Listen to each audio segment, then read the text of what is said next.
with the knowledge that we've got through the peer-to-peer learning, just gives you a better understanding of what you're dealing with. It gives me confidence that I know that we can improve the productivity of this land. This project we're working with today is a Soils and Landscape project funded through Future Drought Fund, and we've partnered with Soils for Life, Local Land Services, and we've also had some involvement from Australian National University. The project's sort of focused around 15 what we're calling landscape champions, and they're spread from sort of Hay, Booligal up to Gundagai, Tumut, Tumbarumba sort of region, and we're using those landscape champions as focal point for local farmers in the regions to have a look at what they're doing on farm in terms of drought preparedness and putting a number of projects on farm. So we're talking about shelter belts, confinement feeding or stock management areas, farm dam restoration, and also landscape rehydration projects, and demonstrating the benefits of stacking different management actions together to prepare for drought and manage those times.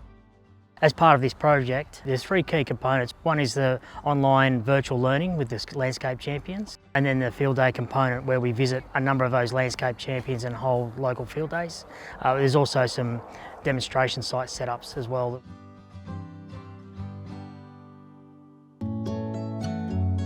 Being involved in a group does make a difference to learning, partly because you see what other people are doing, and so you learn from their experience, and it's interesting talking to people or seeing people in similar but different settings and locations.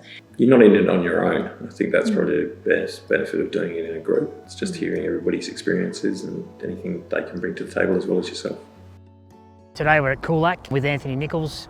The thing about these field days is we're utilising the landscape champions as a farmer-to-farmer education process. So we encourage people from the local region to come in here and see what Anthony's put on ground, why and how he's done it, and we see what they've built on the ground, and then we just talk about all the benefits around soil health, grazing management, managing drought, and recovery from dry periods or even other natural disasters that might occur. After going through a couple of major droughts, I was keen to come and have a look at the confinement feeding and what Anthony's done here. We're in the process of doing something similar to what he's got here. Anything we can take on board's well worth it. I've got my neighbours here that I hardly ever see because we do live in our own little bubbles, so it's good to meet other farmers.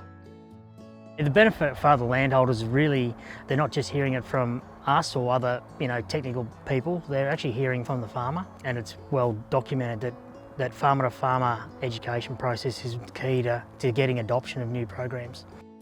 Having more information, you feel like you're making the right decisions, not just going on a whim and hoping for the best, I guess. We've got the science and people to help us make the right choices on how to set it up.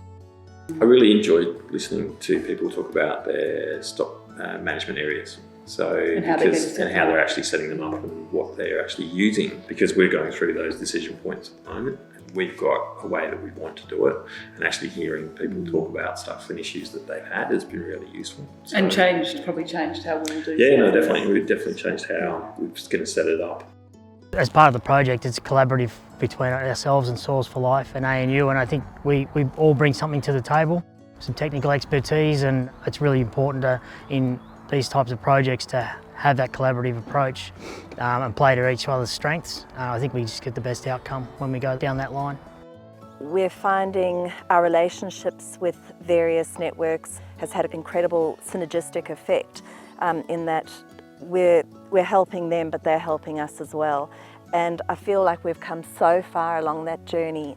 In the early days we did feel alone, and now I feel that we have a community.